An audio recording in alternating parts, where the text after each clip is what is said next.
Boa tarde a todos e todas. Bem-vindos à roda de conversa sobre processos de criações em jogos digitais colaborativo. Esse evento faz parte da mostra Arte, Transmissão e Tecnologia criada pelo Lab Inter, que abarca os trabalhos e pesquisas desenvolvidos do ano de 2020 até 2021. O meu nome é Vicente Solar, eu sou graduando em Artes Visuais. Recém adentrei agora no programa de pós-graduação, também em Artes Visuais, pela mesma instituição, e faço parte como ilustrador do projeto DNA Afetivo Kamei Karu. Esse projeto foi criado pela acadêmica doutoranda Kalinka Muma e pelo professor historiador Jocely Salles, que é um indígena da comunidade Caigangue, na qual juntos estamos desenvolvendo um jogo digital criado por uma lógica colaborativa, certo? Na qual o nosso laboratório, em conjunto com a comunidade Caigangue aqui de Santa Maria, através do contato do Jocely, e a comunidade Caigangue da Terra do Guarita, do quilômetro 10, estamos desenvolvendo este jogo colaborativo que vai ser usado como um jogo pedagógico e que também tem suas capacidades de troca online entre as duas comunidades. Como coordenadora, temos a professora Andréia Oliveira, que também fazem parte do projeto, o Bruno, que está presente aqui, a Elizabeth e o professor Hermes. Bom, eu acho que cada um pode falar um pouquinho mais sobre a sua formação e o seu contato, né, com a criação dos jogos digitais, e depois abrimos um pouco sobre a experiência de cada um e uma troca para a nossa produção, né, como jogos digitais. Bem, olá pessoal, meu nome é Bruno, eu sou graduando em Ciência da Computação. Eu vou começar produzindo aqui como sendo o bolsista mais antigo do projeto, acho que eu vou começar dando a palavra, falando um pouquinho. Quando eu entrei no projeto, ainda não se tinha nenhuma forma digital do jogo, nem nada, então a gente entrou fazendo oficinas, né, indo até a aldeia, interagindo com as crianças, trocando ideias. Foi o começo da elaboração mesmo de todo o projeto. E eu mesmo em si, né, estava começando na criação de jogos, então foi uma baita oportunidade para mim. E a partir dessa troca, né, de ideias com a comunidade, a gente foi começando a construir o conceito do jogo, foi começando a ser feito mini-jogos, né, a parte 3D do jogo ainda não estava feita, mas sempre foi buscando a maior integração possível com a comunidade, tudo que pudesse refletir na cultura deles, sabe? Mini-jogos que pudessem agregar no conhecimento, manter viva a cultura. Então, foi começado a ser feitos mini-jogos e depois logo o Vicente entrou no projeto com a ilustração. Assim, a gente conseguiu dar muito mais vida para os mini-jogos. Assim. O desenvolvimento começou a crescer, digamos. Isso no começo do projeto, lá por 2018, acho que foi, né? E ali, mais recentemente, entrou a Elizabeth no projeto. Ela vai estar falando um pouco sobre a parte dela fazendo a modelagem 3D, também baseada, né, nas características caigangues dos animais, das pessoas. Então a minha parte do projeto é a parte de programação, eu faço a parte lógica dos códigos e também a parte usando a engine, né, a engine que a gente usa é a Unity. A gente optou pela Unity por ser uma engine aberta, né, ela é gratuita, ela tem bastante potencial também, muito usada por grupos indies, né? E também tem muito conteúdo de fácil acesso na internet. É uma boa ferramenta para quem quer aprender e evoluir na área de jogos. Então, a gente por ela. E acho que todos os softwares que a gente está usando são mais ou menos nessa pegada, né?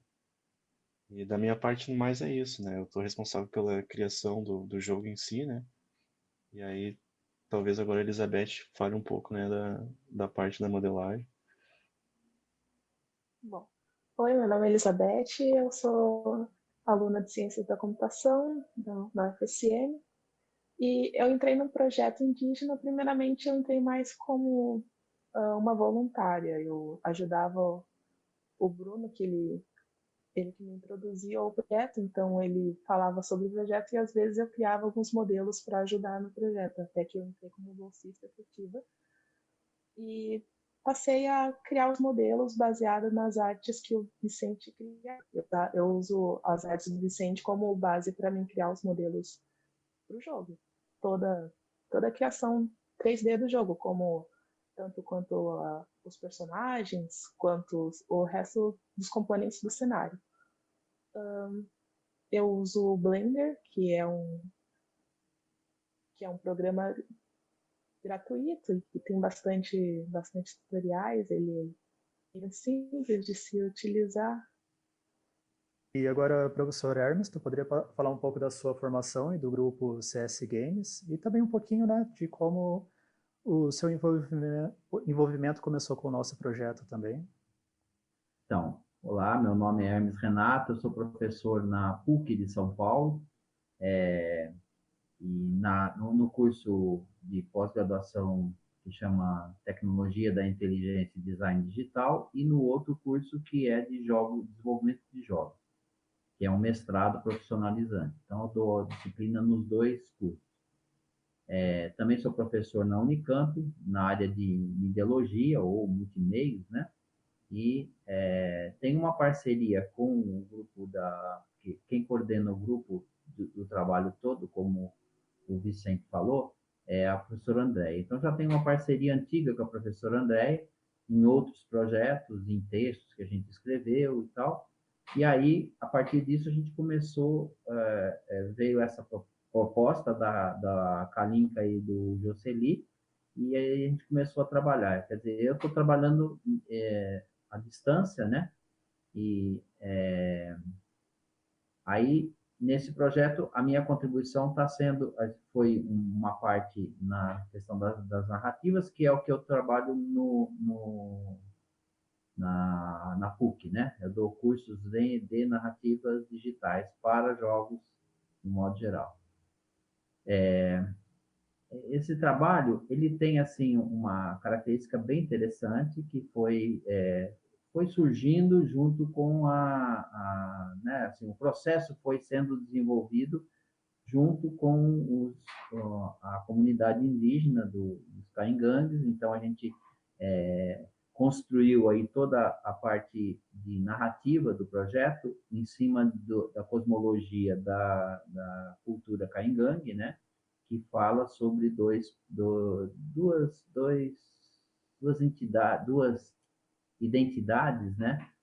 Que é o Caimé e Cairu, que são referentes à cultura caingangue. Aí a gente trouxe esses elementos, a gente fez o material todo que está no trabalho, foi elaborado também junto com as crianças, né? Então, eles fizeram os desenhos, a gente fez um trabalho para trazer esses desenhos para dentro do jogo, né? Que é necessário um tratamento da imagem e tal.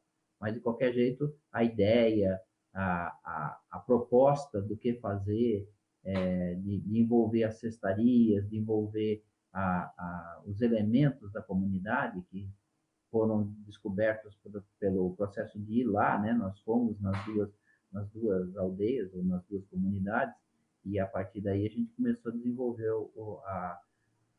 vamos dizer assim, o visual do jogo, né? E aí surgiu, nesse processo, a gente está fazendo o que a gente chamou de mini-jogos. Bom, a ideia do projeto, assim, de uma forma bem sucinta, é levar para as crianças a própria linguagem dos caingangues, porque com o tempo, isso é uma coisa da aculturação natural, né? Que é ruim, porque as crianças estavam perdendo a fala e as expressões que são relativas à cultura, né? Ou a própria fala da cultura, né? E aí, com isso, a gente começou o Jocely, quer dizer, por isso essa parceria, né? O Jocely está presente porque é um professor indígena, então ele tem esse papel, e foi a partir daí que a gente veio com a ideia do trabalho, né? Da produção. E aí, por isso, esse acesso, né? Por isso, essa conversa com as crianças, com o Jocely. O Jocely acompanhou o tempo inteiro, até teria sido interessante, mas a gente não conseguiu que ele participasse dessa conversa. Mas, de qualquer jeito, ele e a Kalinka, ela está fazendo também, está trabalhando junto com a professora Andréia, né, no programa de pós-graduação de Santa Maria, e das artes, né, isso. E o Jocely é historiador e tem esse trabalho todo de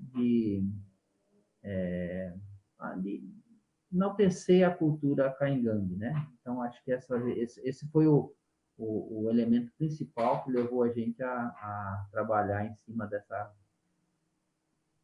desse argumento, né? E o que foi interessante também foi que a gente, ao ir na aldeia, a gente descobriu um jogo que as crianças jogavam, elas jogavam na areia, né? Que é do tigre e do cachorro. Então, são vários. Então, é uma espécie de um jogo de dama, um jogo que é uma estrutura da cultura caingangue, que é um negócio, eu diria que até da cultura indígena, né? De todo, que é o trabalho do coletivo. Então, o cachorro são, eu não lembro todos os números, mas uns 20, né? Acho que são 20 cachorros, né? Que você tem que cercar o tigre. Então, e um tigre só. O tigre come os cachorros, o cachorro só cerca o tigre. Aí é necessário um trabalho aí, as duas pessoas, as duas crianças que jogam, né, no caso, tem aí um trabalho coletivo pelo lado do cachorro que é bem interessante, que vem da cultura indígena, né? Essa concepção de que o coletivo é importante, né? Então aí você tem ali um incentivo. E aí o que foi bem interessante foi que a gente introduziu o jogo, né? Realizou o jogo para eles jogarem em tablet. Então todo esse material ele está sendo disponibilizado em tablet, né?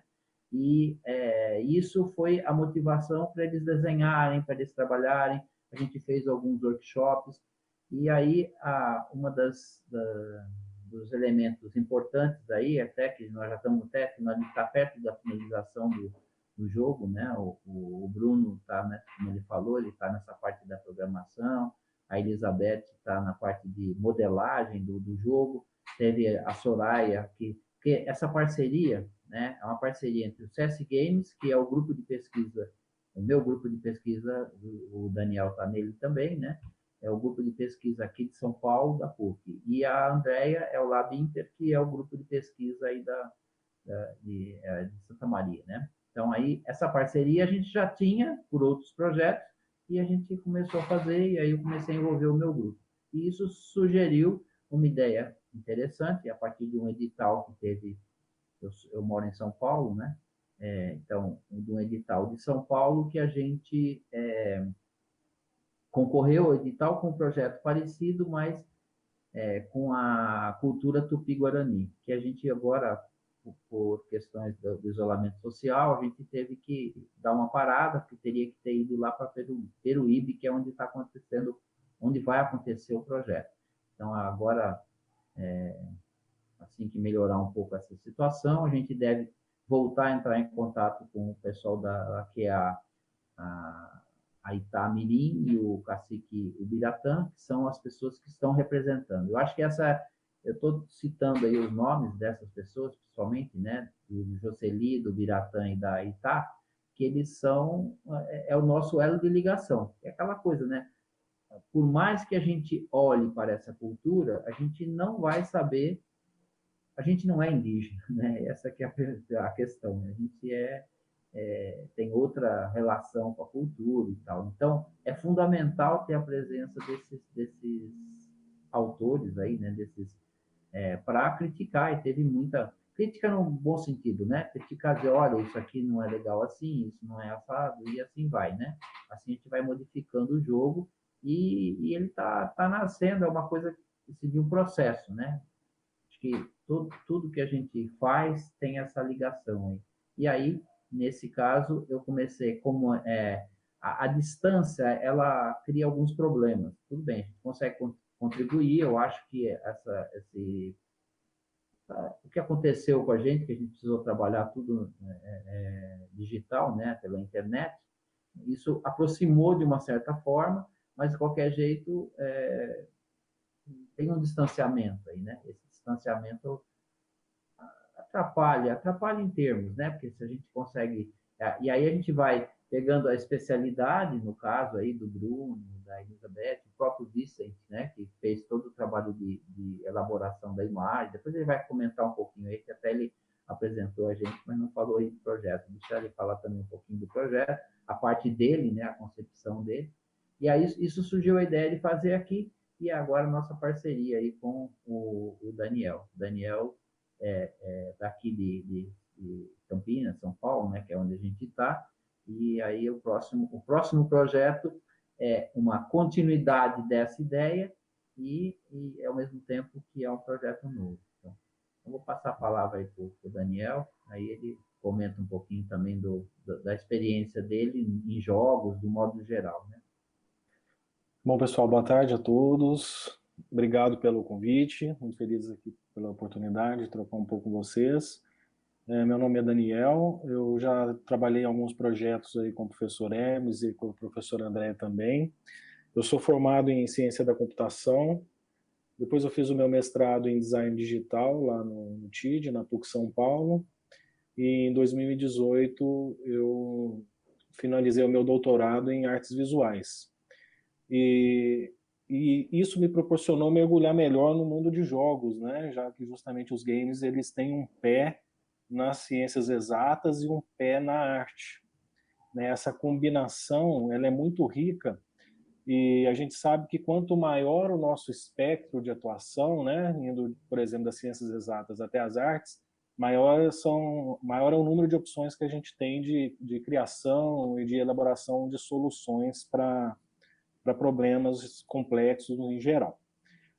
No caso desse projeto específico do game para a tribo, eu não estou diretamente envolvido nesse momento, eu acompanho mais como um observador, né? Me interesso muito pelo assunto do design colaborativo, né? Eu acho que é importante a gente lembrar que o design é uma coisa que a gente raramente traduz para o português, porque ele tem vários significados em inglês. Né? Pode ser desenhar, pode ser projetar, dar forma. Mas no português, uma palavra que talvez cairia bem é uma palavra bem próxima ao design em inglês, que é o designar. É quando a gente dá significado, a gente dá sentido para alguma coisa, a gente está fazendo o design. Né? E nesse caso desse projeto com a tribo, o design colaborativo ele faz todo sentido, né? Como o professor Hermes comentou, nós não somos indígenas, né? Então é muito interessante trazer o indígena como designer do jogo, que é o papel que eles estão atuando nesse contexto, porque um game nada mais é do que a sistematização de uma experiência do mundo real trazida para o mundo digitalizado. E quando a gente coloca uma cultura tão próxima à nossa e ao mesmo tempo tão distante como é a cultura indígena, a gente vê a riqueza que está paralelo nesse mundo paralelo e que muitas vezes a gente nem tem acesso, né? Mas é muito rico quando eles conseguem trazer e colaborar nesse design. Quando a gente fala do design do jogo, muita gente pensa que é a parte estética, visual ou sonora, mas não é só isso. O design do jogo ele está muito mais voltado para o gameplay, né? Quais são as mecânicas, as regras que eu vou atuar, que eu vou gerar nessa experiência. E os jogos educacionais e culturais, eles têm um desafio ainda maior, que é ser interessante, né? A gente vê aí um monte de jogo educativo e cultural que são jogos sem graça, que o jogador joga quase porque ele é obrigado. E muitas vezes o professor prefere usar um outro jogo que não tem contexto educacional para ele ensinar alguma coisa do que usar um jogo educativo. E eu vejo nesse jogo, nesse projeto, essa combinação, né, de trazer as questões culturais e educacionais com um jogo bom de ser jogado. Ele é um jogo já conhecido, como o professor Hermes comentou, então ele já foi balanceado aí com o passar dos anos, né? Ele já foi lapidado e hoje ele é um jogo muito bom de ser jogado. Ele é um jogo assimétrico, então quer dizer que os jogadores eles têm recursos diferentes, né? Não é igual um xadrez, por exemplo, que todo mundo tem as mesmas peças e os mesmos movimentos. Eles têm peças diferentes e a simetria do jogo, na mecânica dele, ali na dinâmica do jogador interagindo com o jogo, ele gera uma característica muito interessante para o jogador, que é uma complexidade emergente, que é o quê? É muito simples de ser jogado, mas durante o jogo, essa simplicidade ela vai gerar ali, ela vai permitir uma complexidade que torna o jogo interessante. Não faz com que o jogo seja fácil demais ou chato demais, surge a complexidade ali da dinâmica do jogador com o jogo. Então eu vejo aí muitas características interessantes, né? Até esse é um dos motivos que nós propusemos um jogo similar para produção aqui em São Paulo.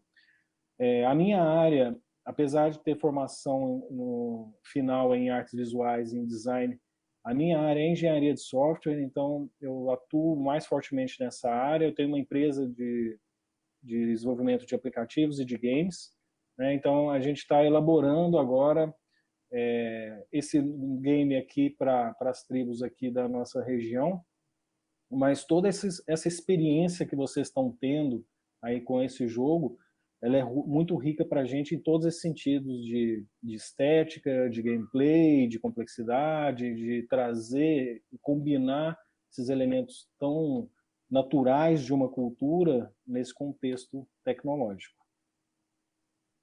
Certo, Vicente? Obrigado mais uma vez aí pelo convite. Nós que agradecemos, professor. Bom, falando um pouquinho sobre a parte do desenvolvimento das ilustrações, eu vou compartilhar minha tela aqui com vocês. Bom, quando eu entrei no projeto, né, ele já estava em desenvolvimento há quase um ano, na qual o Bruno já tinha feito o código embrionário dos primeiros modelos 3D, de como a jogabilidade do mundo 3D poderia vir a funcionar, e também já tinha algumas estéticas de como poderiam ser os personagens. Mas ainda faltava a questão de serem personagens mais cativantes para as crianças, né? Mas, como já tinham acontecido diversas oficinas nas comunidades, já tínhamos bastante fotografias. Tanto é que uma das primeiras oficinas foi uma oficina na qual as crianças, com tablets e câmeras, mapearam toda a aldeia e tiraram fotos, tanto dos locais quanto delas mesmas. Então, quando eu entrei no projeto, já tinha bastante conteúdo visual sobre esses lugares que eu ainda não tinha visitado, eu ainda não conhecia, e passar a conhecer depois.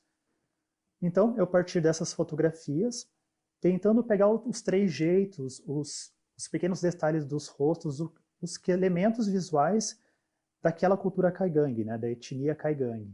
E foi assim que eu iniciei os primeiros rascunhos.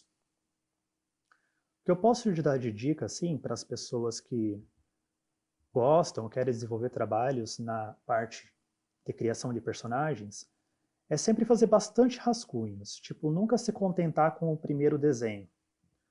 Porque é normal que lá pelo terceiro conceito a gente começa a finalmente fechar um conceito visual que realmente esteja mais adequado com o objetivo que a gente pretende atingir, né? Então aqui vocês podem ver que para mim finalmente chegar no conceito dessa menina Kairu, eu fiz diversos estudos de rostos, fiz alguns modelos de como poderia ser a roupa, até finalmente fazer o modelo final que posteriormente eu ia digitalizar e pintar no computador. Então aqui está a line art dos 4 personagens principais, né, que vão ser os personagens jogáveis no jogo, e a versão deles colorizadas. E aqui mais alguns rascunhos para chegar no conceito final do primeiro ancião. Vocês podem ver que eu variei bastante da forma, demorei para chegar numa forma que passasse essa senioridade de um ancião, mas que não distanciasse tanto como essas outras primeiras versões. Vocês podem ver que os primeiros traços até não pareciam indígenas, né? Então é muito comum acontecer isso, porque muitas vezes nós temos o nosso traço um pouco viciado, né? De acordo com como nós aprendemos a desenhar, tanto influenciado por ou animes, ou outras ilustrações americanas como cômicas. Então, ter esse exercício de desenhar muito para conseguir se desvencilhar dos próprios vícios e criar um novo estilo é algo que a gente consegue só realmente reproduzindo e desenhando o máximo possível, até conseguir alcançar novos conceitos visuais.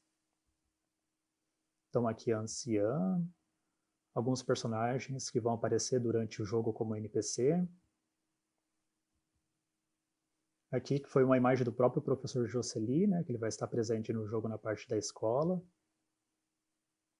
Aqui alguns conceitos dos animais que aparecem no jogo. E aqui que foi um mapa baseado na estrutura da comunidade Caigangue aqui de Santa Maria e da comunidade Caigangue da Terra do Guarita. Eu fiz uma mescla dos dois e esse conceito visual 2D foi a base para criarmos um modelo 3D, né, que foi feito com a parceria com uma aluna do professor Hermes.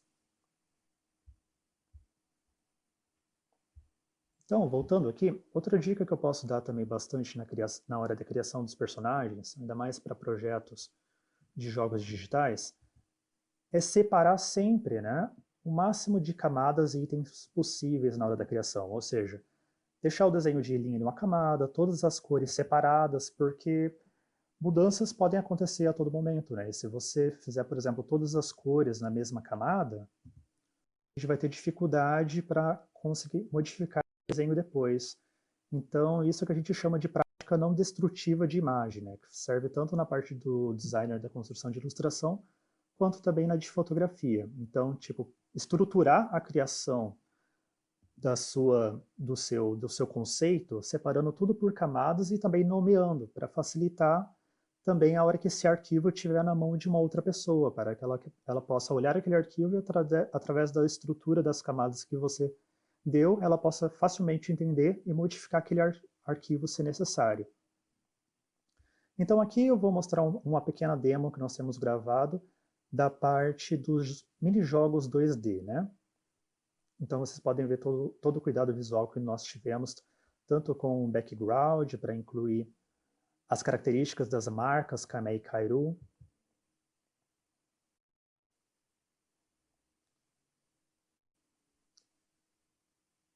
A parte que a criança que vai jogar escolhe o personagem antes de adentrar no jogo.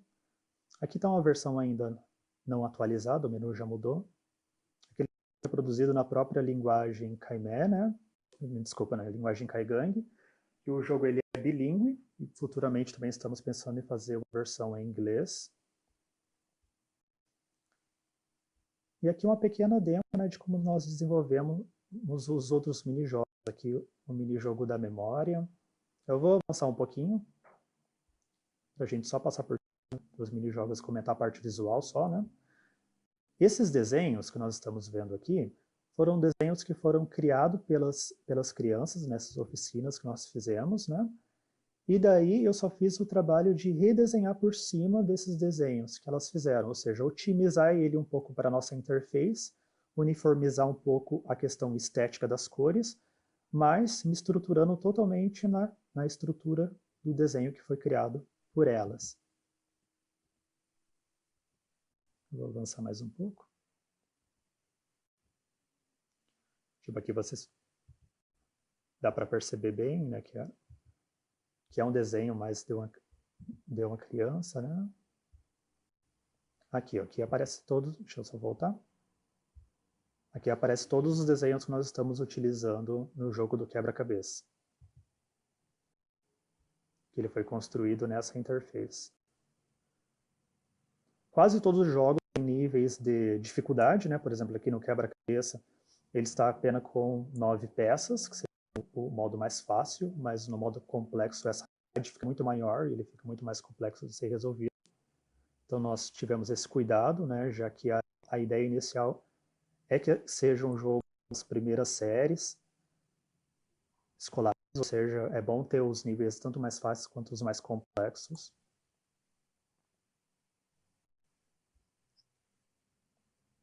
Alguns jogos têm essa introdução, contando um pouquinho mais da cultura, né? No caso aqui a cultura da pesca,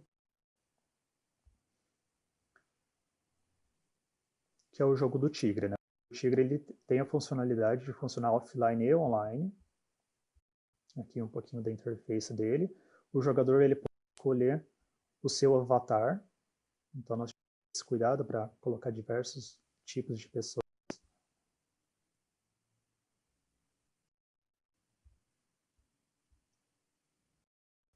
Avançando um pouquinho para o tabuleiro. ele funciona dessa forma, né? Um jogador controla o tigre e outro os cachorros.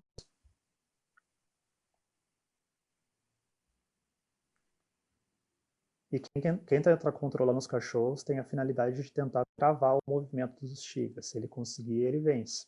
E os tigres têm a habilidade de poder matar ou comer os cachorros pulando uma casa, como se fosse uma espécie de jogo de dama, no caso essa jogabilidade. Por exemplo, o que aconteceu exatamente agora. Deixa eu voltar aqui para a transmissão. Vicente, eu acho que a gente ficou sem o seu áudio aqui no final. E Sim. Eu queria aproveitar e te fazer uma pergunta, cara. Em que momento que você decide, que você percebe que a arte ela está no ponto já ideal, ou seja, que você não precisa avançar mais na elaboração, que ela já está ok para o jogo? Isso você consulta eles de volta, é o grupo que ajuda você a decidir isso? Como é que funciona essa parte aí do processo? Bom, falando então como eu acho que chegou esse momento que o desenho, que eu penso que ele está pronto, né, que eu acho que ele é um bom conceito. Bom, no caso do jogo, primeiramente eu tinha o cuidado da representação dos Kaigang, né, que eles poderiam olhar e se identificar. Então, eu acho que eu só tive uma resposta final. Bom, primeiro, o próprio grupo, né? Eu envio para, porque é uma construção colaborativa, então eu envio para o grupo, eles dão um feedback de como que está.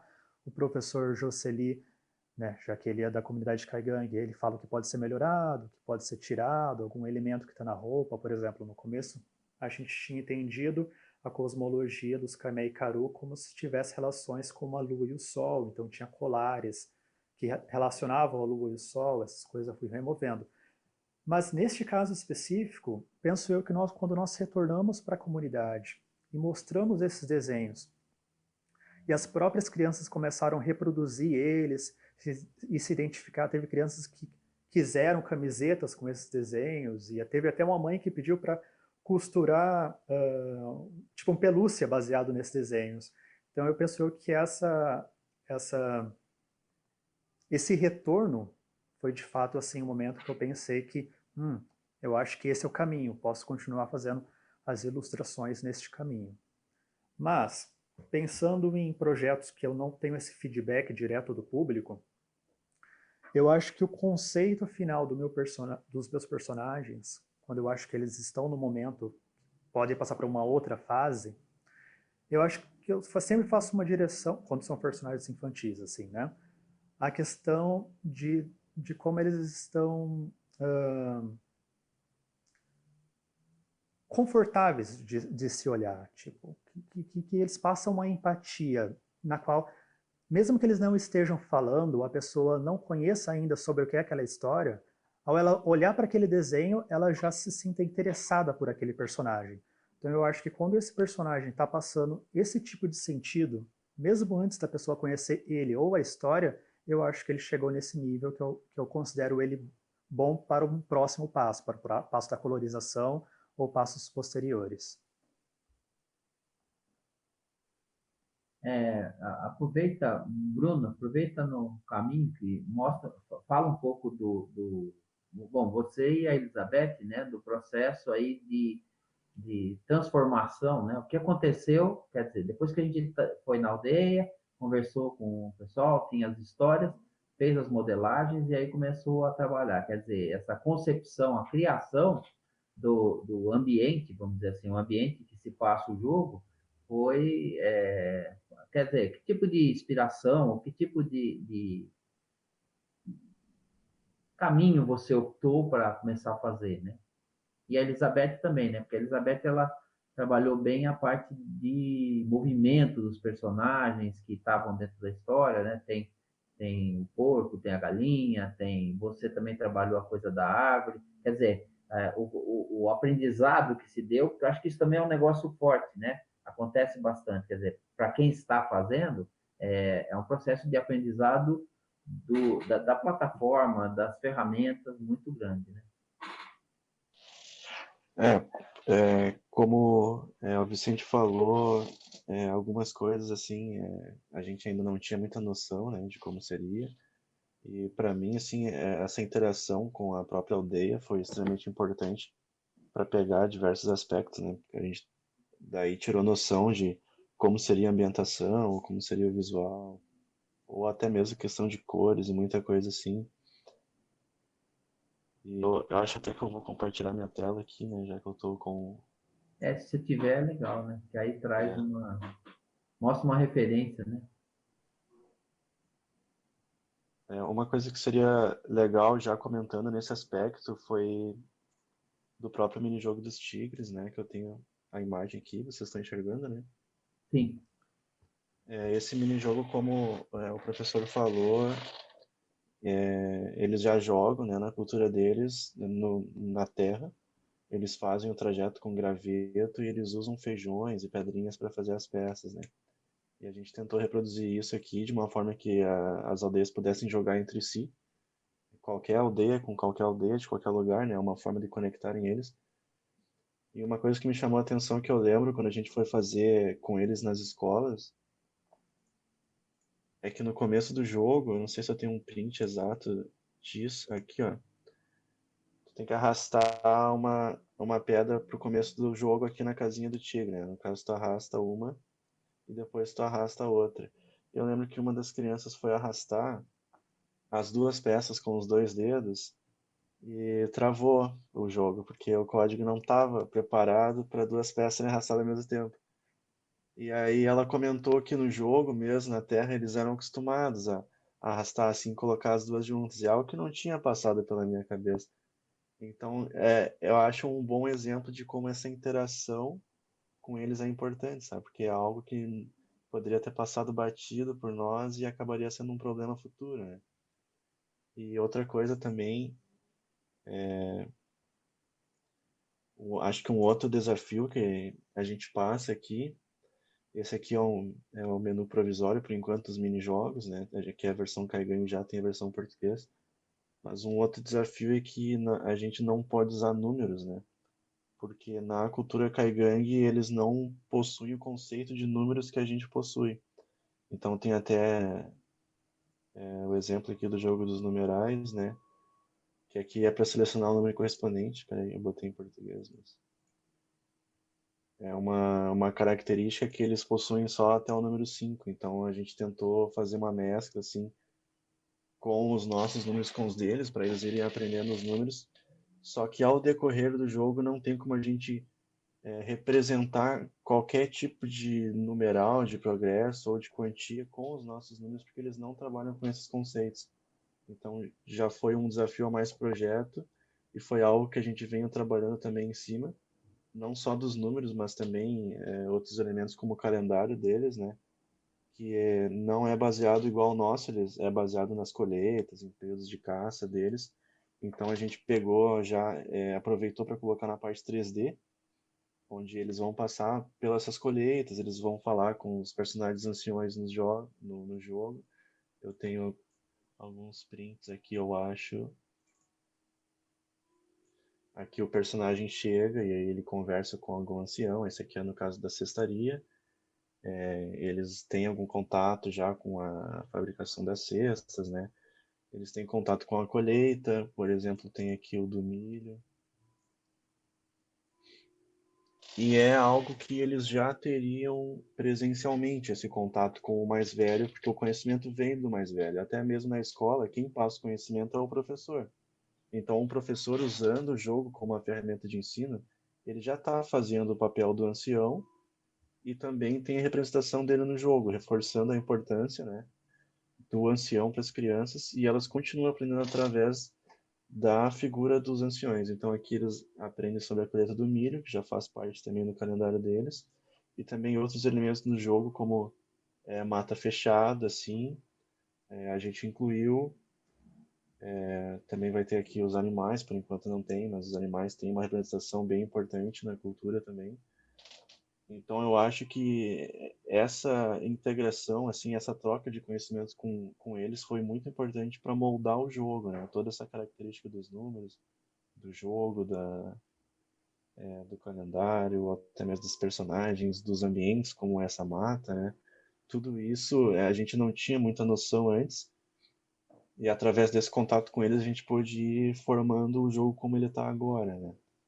Também, fora, por exemplo, o jogo da memória e das palavras que o Vicente mostrou, são os próprios desenhos das crianças, né? Acho que eu nem preciso mostrar aqui, porque o Vicente já mostrou, né? Mas o quebra-cabeça e tudo mais é feito com os desenhos das crianças. Então é uma forma das crianças enxergarem que elas fazem parte disso, sabe? Elas podem abrir o jogo e ver, tipo, olha, aquele ali é o meu desenho. Então acho que isso é uma parte bem importante. E lembrando também dos cuidados que tu teve no início da criação do jogo, né? A questão de, por exemplo, que ferramenta utilizar para criar ele, que engine utilizar para criar ele, em que dispositivos a gente pensa em rodar esse jogo. Então, penso eu que essas são Sim, coisas sim. muito importantes a ser definidas em projetos relacionados, porque, por exemplo, esse, né, como ele é para ser jogado por toda a comunidade, e também posteriormente a gente pensa lançar nas escolas públicas como um todo, a gente não sabe em que dispositivo a pessoa vai jogar esse jogo. Então, tipo, que plataforma que possibilita que a gente crie um jogo que vai poder ser usado tanto no Windows quanto no Android, tanto no celular atual quanto no celular um pouco mais antigo. Então, esse cuidado tu teve bastante, né, Bruno, na hora de criação. Acho que tu pode falar um pouquinho mais disso, já que tu é da área de programação. Como a gente teve contato com a aldeia, a gente percebe que a comunidade da aldeia ela é um pouco carente em alguns aspectos, principalmente de tecnologia. Eles têm acesso a celulares, tablets, né, alguns computador, mas a gente sabe que não é tão fácil acesso na aldeia.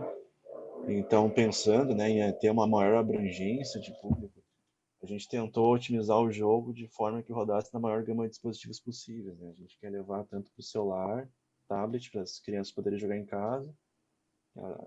Até mesmo a gente fez um sistema de perfis, né? Dá para ter até 3 perfis no mesmo dispositivo, porque às vezes uma família pode ter 3 crianças e não ter 3 celulares, então mesmo que seja apenas um dispositivo, dá para ter 3 perfis separados e cada um poder tocar o próprio progresso, né? Então, também na parte 3D, inclusive, a gente está tendo um cuidado maior para que seja acessível. Vai rodar nos celulares para as pessoas jogarem em casa, né? E também nas escolas, nos computadores. A ideia é que seja bem abrangente mesmo, para os professores poderem usar, né? Tanto em computador quanto em tablet. Eu acho que é por aí, né? Esse cuidado acabou sendo algo bem marcante, sim, bem definitivo no projeto, porque cada parte que a gente vai progredir na 3D, a gente pensa, né, nessa questão da otimização. Que a gente não quer fazer um projeto que, no final de contas, acabe não funcionando, né? Acaba sendo um pouco inacessível para o público. E também, agora que eu abri o da pescaria, eu lembrei que alguns minijogos têm a própria introdução neles mesmos, né? Porque o nosso intuito chegou um momento ali que a gente estava analisando que os minijogos testam o conhecimento dos jogadores, mas eles não transmitem o ensinamento. E aí, nesse momento, a gente se tocou que seria bastante interessante introduzir, né? Ensinar sobre os números, sobre os animais, introduzir no jogo para a criança ir aprendendo de forma interativa e não ser só uma prova de teste, né? Só algo que a gente não passou para eles. Então, alguns minijogos têm também a introdução, como tem esse aqui, e também no próprio mundo 3D, né, através das falas. E o que também é interessante da gente visualizar aí, né, é essa interação entre a cultura deles e a produção do jogo, né? Além do que a idade que a gente vai implementar esse jogo, né?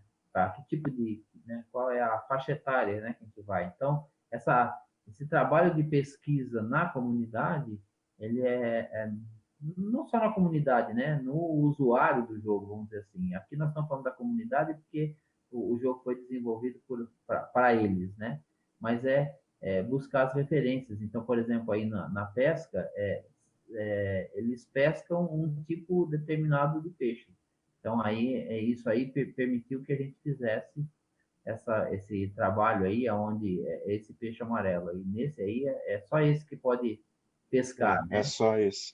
Então, aí você... e esse aí tem uma história. Então, a gente... E outra coisa também que é importante é que a gente ainda está no processo, né? Porque ainda não acabou totalmente, mas é o envolvimento dos anciões, né? Que os anciões é que passam esses conhecimentos para as crianças. Apesar do respeito que eles têm pelas crianças, que é muito grande, né? Assim, pela fala deles, pela interação, quer dizer, a gente aprende também, né? A gente aprende no sentido de que é uma cultura que tem outros valores e valores às vezes até interessantes, né? Mais interessantes do que da cultura da gente. No nosso caso, a gente vive um pouco nessa coisa da individualidade, né? E eles não, eles trabalham muito com essa coisa do coletivo. Então, aí, quando a gente está nesse diálogo com eles, eu acho que isso é fundamental em qualquer processo, mas nesse processo que envolve culturas diferentes, mais ainda, né?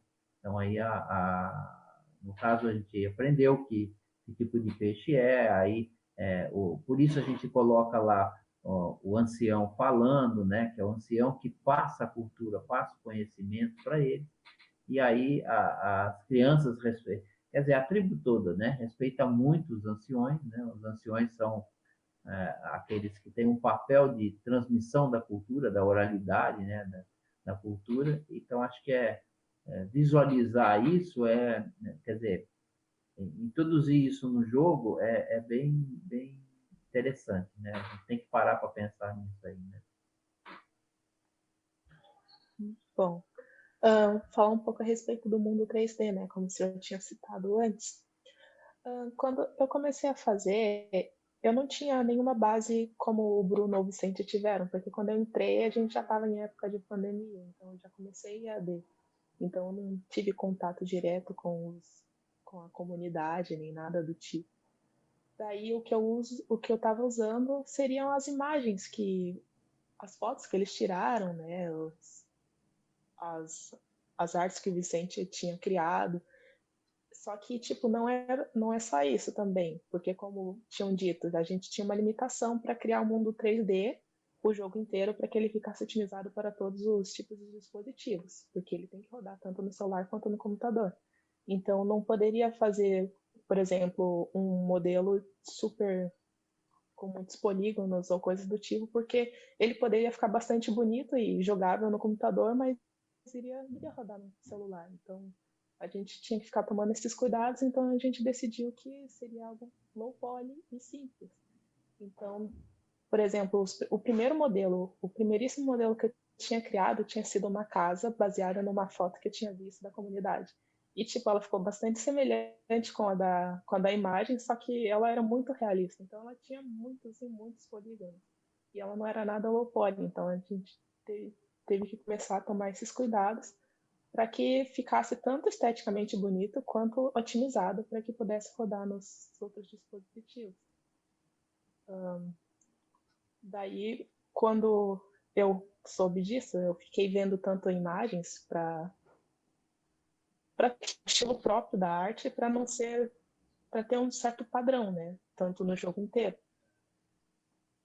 Daí quando eu me deparo com algumas coisas que são difíceis de resolver, porque eu ainda estou aprendendo, porque quando eu entrei no projeto eu sabia pouco, daí a gente vai aprendendo conforme vai passando o tempo, né? Aí eu fico vendo tutoriais, tanto que eu vi bastante tutoriais para começar a criar os personagens, porque eu acho que uma das minhas maiores dificuldades de criar, eu crio bastante baseado nos modelos que o Vicente envia e também com coisas que eu encontro na internet, como blueprint, que é para você fazer bem detalhadinhos o corpo dos personagens. Eu acho bastante interessante esse processo da criação, porque, como o Vicente tinha dito, não adianta eu simplesmente fazer algo que eu acho bom se não está de acordo com as pessoas que vivem na comunidade, né? A gente tem que prestar bastante atenção nessas questões. É isso que eu tinha para dizer. E professor Daniel, a gente aqui conversa bastante, por exemplo, eu sou das artes visuais, né? Então a gente muitas das vezes, a não ser se for por conta própria, não temos noção da programação. O Bruno e a Elizabeth, que são da área das ciências das computações, têm toda a base no curso deles, né, de todas as questões de programação e desenvolvimento de software, mas muitas das vezes não tem um contato direto no curso com a área de criação de jogos. Então, muitas vezes a gente vê esses mundos um pouco distante na academia. Então, como é para vocês assim essa realidade de ser um coordenador de um curso de uma universidade que é voltada para games? Como você vê, né, essa relação com o curso de programação e a área das artes visuais, já que você tem experiência em ambas? Legal, Vicente. Então, esse realmente é o desafio, né? Como é que eu combino as duas coisas e os dois perfis, porque a gente tem aluno que gosta de programar e a gente tem aluno que gosta da parte artística. O nosso curso, ele envolve professores de dois centros diferentes. Professores do Centro de Ciências Exatas, então o professor que dá aula em engenharia de computação, sistemas de informação, é o professor que dá aula de programação. A gente usa Unity também, em quase todo o curso. E os professores da Faculdade de Artes Visuais, de Modelagem 3D, também dão aula no nosso curso. Então, a gente tem um pé em cada uma. O que a gente procura fazer é sempre montar os grupos de projeto com esses dois perfis de alunos no mesmo grupo. Então, não dá para ser um grupo só de programador e não dá para ser um grupo só de artista, porque precisa dos dois lados. E uma coisa que a gente bate muito na tecla é que o artista ele não precisa saber programar, mas ele tem que entender o que o programador está fazendo para ele poder ajudar também, né? E vice-versa, o programador também não precisa fazer arte, mas ele tem que entender da técnica da arte para ele poder dar alguns toques, precisa melhorar essa animação, aqui a gente pode substituir e tudo mais. Então a gente sempre busca combinar esses dois perfis, né? E aí eu vou aproveitar e vou fazer uma pergunta que eu estava esperando aqui, que é o seguinte: como é que vocês organizaram o projeto e como é que vocês conduzem essa... Porque um jogo ele tem uma série de atividades que tem que ser feitas. Você tem que fazer o design, você tem que fazer o concept, você tem que fazer a programação e testar. Então, que ferramentas ou que métodos vocês usaram para organizar esse projeto, já que ele é colaborativo, um monte de gente tem que ter acesso a isso, saber em que pé está o projeto. Como é que vocês fizeram essa organização? Eu acho que algo assim bem fundamental nesse aspecto. Eu e o Vicente conseguimos nos reunir várias vezes antes da pandemia, né? Eu e o Vicente, a gente ia no... A Elizabeth ainda não estava no projeto, mas como a Elizabeth, minha colega, ela sempre teve bastante contato, né? Que mesmo não estando realmente no projeto. Mas eu e o Vicente, a gente se encontrava lá no laboratório, no Lab Inter, e lá a gente trocava várias ideias. É até interessante porque no começo a gente não tinha muito. Aí conforme a gente estava lá, a gente foi descobrindo várias coisas, assim, por exemplo, como que deveria ser as imagens, né? Tem um formato específico, uma coloração específica. A gente foi testando aspectos, a gente foi testando tamanhos, a gente foi testando o que seria melhor, por exemplo, para botões ou para animações. Eu e o Vicente trocamos ideias também de como fazer nichos ali da pescaria, né? Como fazer os frames, várias coisas assim, que realmente essa troca de ideias, como o professor Daniel falou, entre o programador e que engajam na arte é fundamental. Porque senão, quando vê o ilustrador, o programador faz alguma coisa que não é compatível, acaba dando vários conflitos. Então, essa troca de ideias entre o Vicente foi muito fundamental no começo. E aí, depois, com a pandemia, a gente ainda troca ideias, só que acabou sendo mais virtual, né? Porque não tem mais como ter esse contato. Mas foi a partir dessa troca de ideias, dessas reuniões, que a gente conseguiu ter uma boa base para prosseguir, né? Não sei se o Vicente quer falar um pouco. Eu acho que vai bem de encontro com o que tu falou, professor Daniel, porque eu, por mais que sou mais das partes das visuais, antes de entrar na universidade eu tinha feito o curso de informática, um curso técnico, né? Então, que envolvia um pouco da programação, um pouco de desenvolvimento de software, e eu sempre fui obcecado por jogos desde criança, então. Só que não aquele obcecado que só joga, aquele que quer entender como que um jogo funciona, o que são as mecânicas, como aquilo foi criado, que engines são aquelas. Então, eu não sabia fazer, tecnicamente falando, no nível de programação, mas tinha ideia de como era feito. Então, essa ciência, na hora de eu criar os designers, né, não dos personagens, mas sim das interfaces, e de como pensar essa relação, né, tanto do designer quanto dos personagens, com a mecânica de jogo, que penso que no começo do projeto fez as coisas andarem bastante nessa parte prática da criação, né, porque eu e o Bruno, nós tínhamos uma relação de um entender o outro muito fácil, porque o Bruno era da parte, né, sendo da parte da computação, da ciência da computação, ele sempre quis desenvolver jogos. Então ele também tinha esse conhecimento prévio de como os jogos funcionavam e o conhecimento técnico da programação para trazer isso para a realidade. Então é isso que tu disse, né? De um conseguir se comunicar com o outro, eu acho que isso é muito importante. E Sim. posteriormente, para a equipe, né, para a equipe entender como está o nosso processo, atualmente a gente usa o Trello, então cada um, né, tem a tua partezinha, a parte das ilustrações, a Elizabeth com a parte das demandas 3D, o Bruno com o que ele está desenvolvendo. É uma organização mais interna, e posteriormente, sempre em reuniões, a gente vai definindo as pautas de como vai ser as mecânicas, né, o que precisa ter no jogo 3D, que ensinamento a gente quer passar naquela etapa, como uma etapa se conecta à outra. Tanto é que é uma parte que a gente fizemos diversas reuniões, né, para estruturar isso bem, para a hora que realmente para a programação e para o mundo 3D isso já estivesse bem definido, porque como é algo complexo, né, não dá para ir fazendo sem saber para onde a gente vai. Então aí começa a ter as dificuldades de um jogo colaborativo, com certeza. Então foi isso, a base de estrutura e de muita reunião para definir isso tudo antes de realmente ir para a prática. Não, bacana. O que o mercado usa realmente é o Kanban, né? O Trello, ele é baseado no Kanban, né? No movimento ali dos cartões. E além dessa importância de um saber o trabalho do outro para poder contribuir, tem também uma questão que, assim, com a experiência, tanto o programador quanto o artista que se torna um gestor ali, um produtor de games que vai gerenciar uma equipe, ele tem que saber todos os lados, né? Então ele vai ter que saber um pouco da modelagem, um pouco da arte, um pouco da programação, um pouco da narrativa, para ele poder construir essa equipe e poder orientar a equipe para fazer o trabalho adequado, né? E é muito importante também esse envolvimento lá dos indígenas. Tem até uma história de um aluno que desenvolveu, na época foi uma plataforma, um site para uma tribo, e eles fizeram tudo em São Paulo, e aí um dia eles foram lá apresentar esse portal para os indígenas lá na tribo. Então eles foram de avião até lá perto, depois pegaram um carro, gastaram uns 3 dias para chegar lá. E ele conta que eles abriram o computador, veio toda a tribo para ver o portal, eles estavam super curiosos, e aí na hora que abriu o site, eles deram um passo para trás. Todo mundo assustou e andou para trás. Eu falei, mas o que aconteceu? Eu falei, não, a gente não pode nem tocar nisso daí, a gente não pode mexer nisso daí.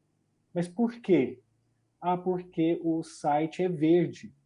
E para a gente aqui, verde é só a natureza, mais nada pode ser verde. Ou seja, esqueceram de combinar com eles, né? O mínimo, né? Eles tiveram que voltar, refazer toda a paleta de cores do site, refazer o site para depois apresentar de novo esse produto, né? Então, é aquela história, esqueceu de combinar com os russos, né? E esse design colaborativo, da forma que vocês estão trabalhando, já evita esse problema que desde o início já está envolvendo todo mundo, né? Com certeza, né? Claro que a gente pode dizer que a metodologia é outra, mas se a gente fazer uma analogia com os Early Access, né? Os jogos que você compra antes de estar pronto, tem um pouco disso também, né? Porque ele vai para a comunidade, no caso os jogadores, e os jogadores dão um feedback do que gostariam de ser melhorado, né? Para finalmente chegar numa versão final. E outra relação, eu acho que daria para acrescentar também é a relação ao tempo de desenvolvimento, né? Que é uma coisa que, claro, que todo projeto tem a tua pressão e nós temos um pouquinho um diferencial de ter um pouquinho mais de flexibilidade nesse tempo, né? A gente pode dizer que a parte 3D da criação mesmo do jogo está sendo feita há quase uns 3 anos já, Bruno, mais ou menos? Indo para o 3º ano? A parte 3D em si, ela começou bem tardia, né? Por causa do bolsista modelagem, mas os minijogos já... Assim, o jogo como um Acho todo, que desde o início mesmo. 2019 ele começou ali, no começo do ano letivo de 2019 começou o projeto.